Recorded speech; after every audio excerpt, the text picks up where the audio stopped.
Posisi Gibran Rakabuming Raka sebagai wakil presiden terpilih tengah terancam dibatalkan akibat gugatan PT UN yang dilayangkan PDI Perjuangan. Gibran berpotensi tidak memenuhi syarat karena putusan Mahkamah Konstitusi yang mengubah batas usia Capres-Cawapres dinyatakan melanggar etik oleh Majelis Kehormatan MK. Pakar Hukum Tata Negara Ferry Amsari menyebut Gibran tidak akan bisa dilantik apabila gugatan PDIP tersebut diterima. Ya, tentu saja proses pencalonan wakil presiden menjadi tidak sah dan karena cacat administrasi dan dinyatakan tidak sah. Tentu implikasi Gibran tidak bisa dilantik karena punya masalah dengan syarat menjadi wapres. Pakar Hukum Tata Negara Ferry Amsari. Ferry pun menyampaikan ada skema penyerahan 2 nama pengganti oleh Prabowo Subianto sebagai presiden terpilih apabila status Gibran benar-benar dibatalkan. Nama-nama tersebut kemudian akan ditentukan oleh MPR untuk menggantikan posisi sebagai wakil presiden. Presiden yang terpilih akan mengajukan 2 nama ke MPR untuk dipilih salah satunya menjadi wapres. Pakar Hukum Tata Negara Ferry Amsari. Kendati demikian, pihak Gibran Rakabuming Raka juga tetap memiliki hak untuk mengajukan banding bahkan ke tingkat kasasi. Langkah tersebut pun akan membuat proses hukum yang menyeret putra Presiden Joko Widodo ini semakin panjang dan berlarut-larut. Artinya, ada sengkarut luar biasa dalam proses pencalonan dari Gibran, sehingga pengadilan bakal menyatakan ada masalah dalam proses kontestasi politik akbar itu. Dari berbagai media, menerka putusan PT UN soal gugatan PDIP, Gibran batal disahkan jadi wapres? Sangat boleh jadi saya kira ya. Kita lihat kabarnya. Pakar Hukum Tata Negara dari Universitas Andalas Ferry Amsari menekankan hasil dari Pengadilan Tata Usaha Negara atau PT UN pada Kamis nanti bakal menentukan nasib Gibran untuk menjadi wapres terpilih 2024-2029. Dia menilai apabila gugatan yang diajukan PDI Perjuangan terkait lolosnya Gibran sebagai cawapres itu diterima, maka putra sulung dari Presiden Jokowi ini menjadi tidak sah untuk dilantik sebagai wapres pada 20 Oktober. Clear ya? Ya tentu saja proses pencalonan wakil presiden menjadi tidak sah dan karena cacat administrasi dan dinyatakan tidak sah. Tentu implikasi Gibran tidak bisa dilantik karena punya masalah dengan syarat menjadi wapres. Nah, dia melanjutkan bahwa problematika bisa memiliki implikasi yang beragam.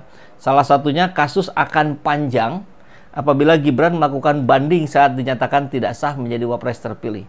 Tapi kebayang ya kemudian diputuskan oleh PT UN itu tidak sah, batal pencapresannya, Gibrannya kemudian banding.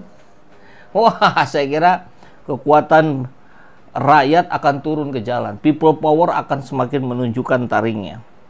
Apakah Prabowo juga tidak sah? Nah, dalam penjelasan Ferry Amsari ini, Prabowo-nya sah. Ya. Karena yang tidak sah adalah Gibrannya. Gitu.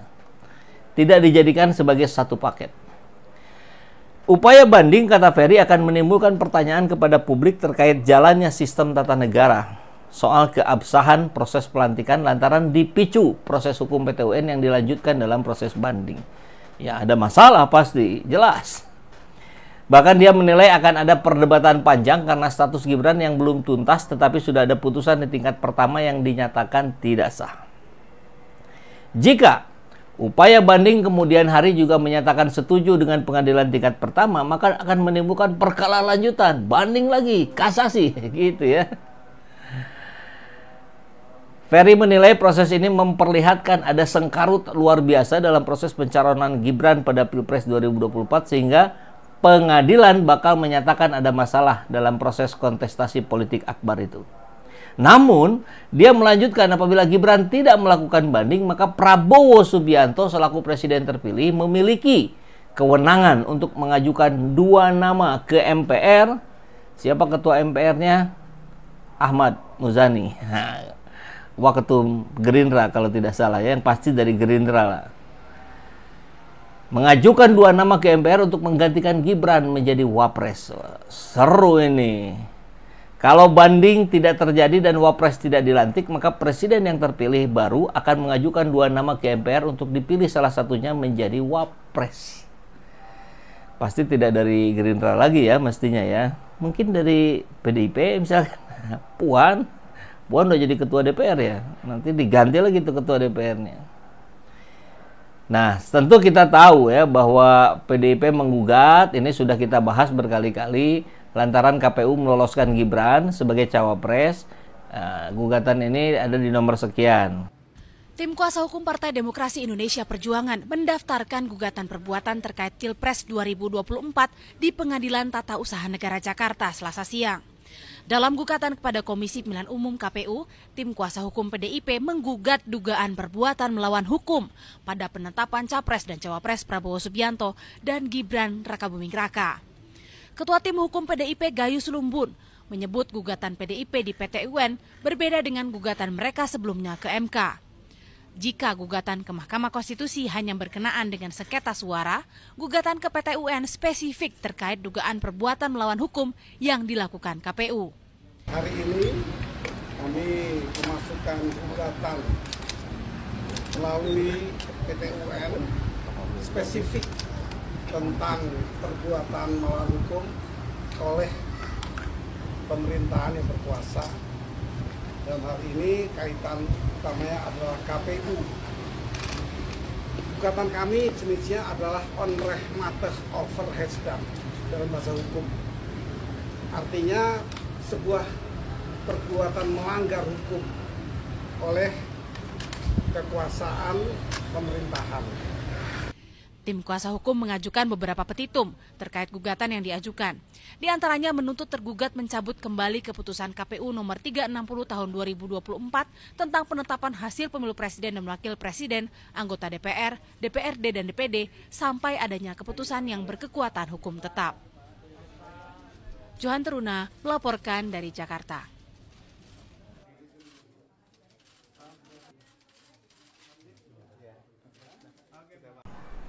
KPU menggunakan putusan MK, padahal sebelumnya itu tidak dipakai. Kurang lebih begitulah ya. Ini kepanjangan detailnya kalau dibacakan semua. Yang pasti, nampaknya ini menjadi diskusi menarik ketika kita melihat ada wacana pertemuan antara Prabowo dengan Megawati yang tentu baik analis maupun rakyat jelata seperti kita-kita ini bisa menerka ada kaitannya dengan pembatalan Gibran sebagai Wapres. Bagaimana Megawati? Bagaimana sosok Megawati? Kan saya kira begini. Kita tahu sekali bagaimana hubungan Megawati dengan Prabowo dengan SBY. Itu kan sakit hatinya Megawati oleh SBY juga luar biasa itu. Sampai nggak pernah ketemu itu. Hanya kemarin-kemarin saja salaman sekali. Nggak pernah ada diskusi, nggak pernah ada pertemuan antara SBY dengan Megawati ketika Megawati merasa dikhianati. Apalagi ini gitu. Jadi pasti Megawati punya cara. Apakah Pupu Papat juga terkait dengan Megawati? Ya mungkin saja secara tidak langsung diangkat gitu oleh orang-orangnya Megawati. Mungkin ya. Kan kita lihat pertarungannya seperti itu gitu. Nah, jadi ada yang ketakutan juga dengan pertemuan Megawati dengan Prabowo. Siapa? Noel.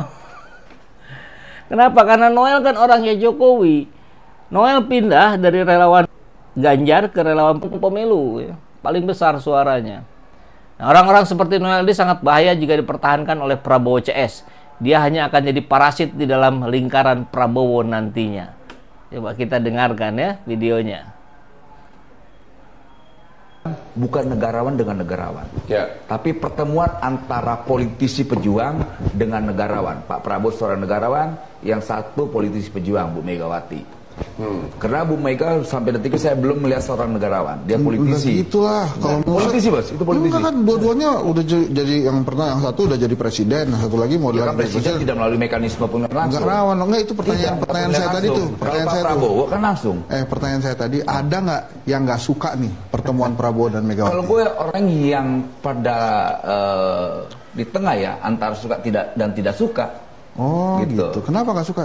Tidak sukanya yang gue khawatirkan ini tidak jujur pertemuan ini. Tidak jujur pertemuan ini. Apa yang tidak jujur? Karena gini, ya maaf, kalau kita lihat Bu Mega kan track recordnya kan kurang begitu baik ya menurut saya. Banyak pertemuan misalnya ada undang-undangan misalnya kenegarawanan soal upacara di IKN. Sebelum harus dibedakan antara dia tidak suka dengan Pak Jokowi dengan undangan negara. Negara yang manggil dia, negara yang undang dia, bukan Pak Jokowi. Hadir dong. Ada kemarin lagi acara di parlemen. Hadir dong. Jadi dia mencontohkan seorang negarawan. Ukuran negarawan kan udah tidak punya batas kebencian, tidak punya lagi batas sekat-sekat politik lagi, gitu loh. Dia bicara tentang benar ideologi ansi. Dia bicara soal bangsa, tidak lagi bicara tentang kebencian, dendam dan sebagainya. Makanya saya berharap ya semoga jujur. Bangsa ini butuh tokoh-tokoh yang jujur. Bukannya itu ada hanya di Pak Prabowo. Dan kejujuran itu benar-benar ada di Pak Prabowo. Ini baru-baru ini ngomong kayak gitu apa emang dari dulu merasakan itu? Kayak gini, gue ini orang yang pertama menyampaikan ketika mendukung Pak Prabowo, Pak, ini saya ini orang yang minta Bapak ditangkap loh. Prabowo ngomong kayak gini, lu kan, pertama kok takut, Bos? Kan pas lo mendukung Prabowo ngomong gitu. Dulu kan Jokowi yang paling jujur. Kalau itu sampai detik ini gue pendukung Jokowi, nggak bakal berubah, Bos. Iya, nggak apa-apa, boleh. Boleh. Boleh apa? Iya boleh dukung Jokowi terus. Sampai detik karena yang kita dukung gagasannya, Bos. Bukan kekuasaannya. Tanya Pak Jokowi, Pak, saya dukung Bapak itu bukan kekuasaannya, Pak. Yang saya dukung gagasan Bapak. Enggak, tadi kan gitu, Bang Noel bilang yang paling jujur tuh Prabowo. Iya Pak, dalam kondisi sekarang ini, detik ini, dari waktu pemerintahan dari Pak Jokowi sampai detik ini, dia sangat jujur. Dia sangat jujur. Sampai ada pernyataan Gus Dur, ini orang yang paling ikhlas. Ya, kalau itu gue dengar juga. Saya dengar juga. Tahu apa dengar lo? Iya. Dengar dong kan? Tahu. Kalau gue tahu. Ya, tahu. Apa dengar? Tahu. Jadi kesimpulannya, Anda pribadi Prabowo mania. Apa Anda khawatir? Ayo jawab tuh. Apa Anda khawatir jadi jatah untuk gengnya Prabowo berkurang gara-gara dia berjatah PDIP? Kalau jatah itu enggak lah. Itu kan hak prerogatif Pak Jadi Prabowo. apa? Anda setuju atau tidak pertemuan ini? Kalau pertemuan setuju atau tidak kan bukan saya sebagai penilai. Secara pribadi saya tidak punya hak, nggak bisa menjadi hakim dalam memutuskan bahwa ini bagus. Ini tapi saya tanya pendapatmu. Sedikit khawatir. Noel. Sekarang bilang Prabowo paling jujur. Sebelumnya bilang Jokowi paling jujur. Ya, jadi apa bedanya Anda dengan ngibulin nih? Tapi tentu saya kira Prabowo punya catatan yang cukup bagus ya. Tidak bisa dijilat-jilat seperti Jokowi.